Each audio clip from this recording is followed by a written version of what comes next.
Καλησπέρα φίλες μου, τι κάνετε, πώς μου είστε, καλώς ήρθατε στο Κατερίνας Home.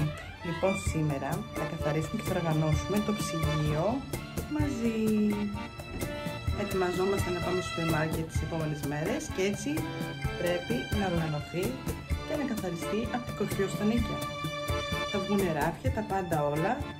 Θα κάνουμε καθαριότητα με σαπούνι και νερό και πλύσιμο, τα πάντα όμως.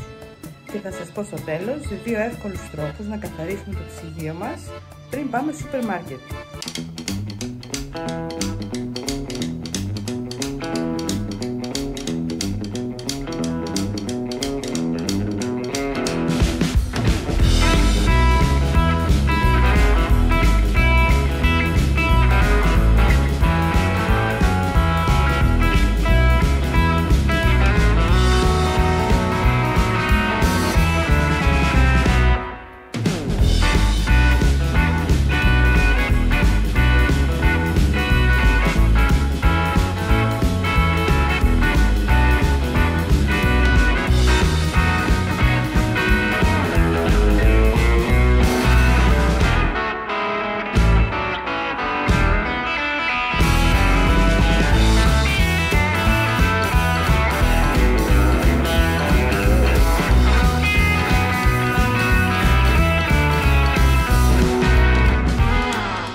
Εδώ πάνω έχω βάλει τα ψωμιά.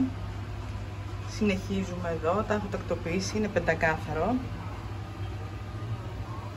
Εδώ σας έδειξα το κόλπο που κάνω εγώ στα σιρτάρια. Βάζω αλουμινόχαρτο κάτω και από πάνω βάζω χαρτί κουζίνας, έτσι ώστε να απορροφάει την υγρασία που βγάζουν τα τρόφιμα, τα φρούτα και τα λαχανικά. Και εδώ το ίδιο. Λοιπόν. Και εδώ στα ράφια έχω βάλει διάφορα προϊόντα και τα νερά, τα παγωμένα.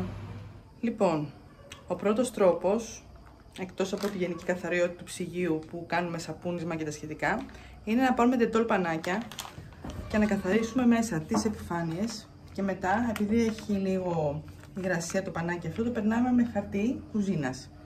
Πολύ γρήγορα, επιφανειακά, καθαρίζει πάρα πολύ καλά. Και ο δεύτερος τρόπος, που τον γνωρίζουμε όλοι, σε ένα μπουκάλι που έχει ψεκαστήρι, βάζουμε αναλογία 2/1, 2 νερό, 1 ξύδι, λευκό ξύδι και ψεκάζουμε και καθαρίζουμε πάλι με χαρτί κουζίνας. Αυτοί είναι οι δύο πιο γρήγοροι τρόποι, έτσι ώστε πριν πάμε στο σούπερ μάρκετ να κάνουμε ένα φρεσκάρισμα στο ψυγείο για να μπορούμε να τακτοποιήσουμε πιο σωστά και να είναι και καθαρό και το ψυγείο μας. Και από ό,τι είδατε, έτσι οργανώνω και καθαρίζω εγώ το ψυγείο μου και είναι τους δύο τρόπους που σας είπα, ή με το ξύδι ή με τα ντετόλ το πανάκια, και μένει πάντα καθαρό. Αυτό είναι το βιντεάκι μας και για σήμερα. Σας φιλώ, ευχαριστώ πάρα πολύ που με παρακολουθείτε, να είστε όλοι καλά, θα τα πούμε στο επόμενο, φιλιά πολλά.